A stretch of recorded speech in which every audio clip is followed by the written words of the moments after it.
Ајде, ќе ве почекам. Како е вака режим? Добар ден. Добар ден. Поскоро беше нерадки. Повелете, колега, седнете си и кажете ми кога ќе сте подготвени за да можам да почнам.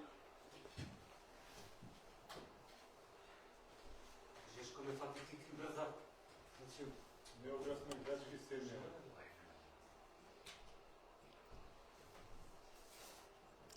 Значи, вие, како што ми се јавивте сите, прво прашувате за предметот со платите, така?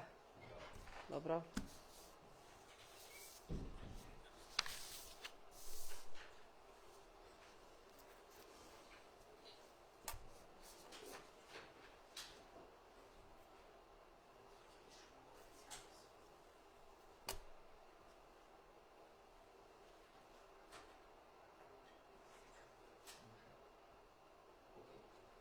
може? Да.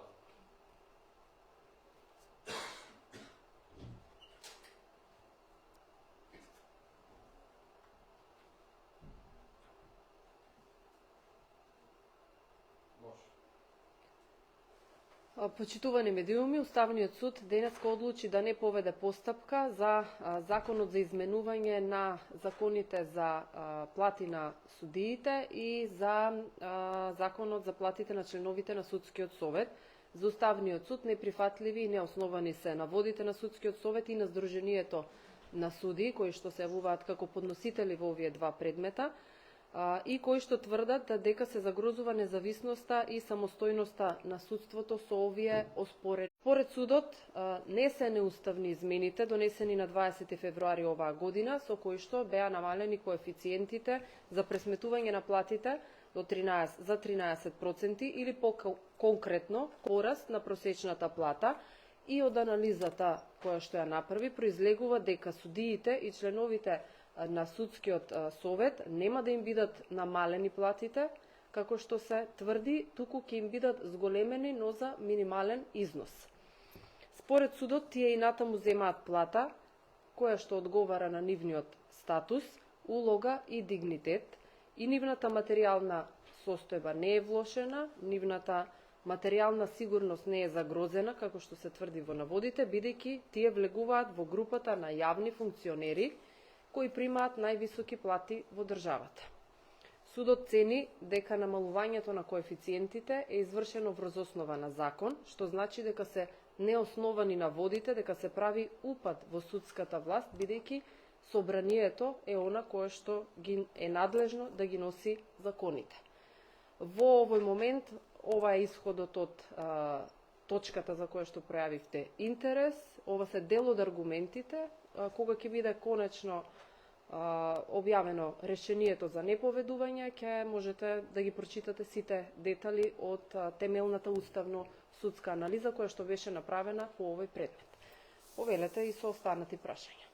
Имаше пристигнато членови други иницијативи по однос на овој закон, конкретно од сојата на јавни обвинители. Дали овие кога дојдат на дневен ред ќе се разгледуваат или како ќе се постават? Се што ќе пристигне како иницијатива во Уставниот суд ќе биде, ги исполнува елементите за да го помине тој така наречен прв филтер за да се основа предмет, ќе биде подлежно на анализа и потоа се изнесува на седница каде што се дискутира и се согледуваат стојалиштата и ставовите на сите суди, а потоа нели се преминува кон гласање. Во овој момент, денеска на седницата, се дискутираше и се одлучуваше по овие два предмети кои што се споени во едно, со оглед на тоа дека беа оспорени овие законски измени.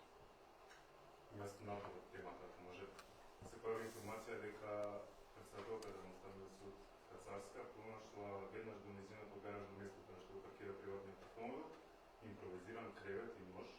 Потврда стигна и од Министерството за внатрешни работи, па од таму би сакала да прашам дали може и вие да го потврдите овој случај, дали сметате дека ова е порака некако до председателката и ако да, каква порака?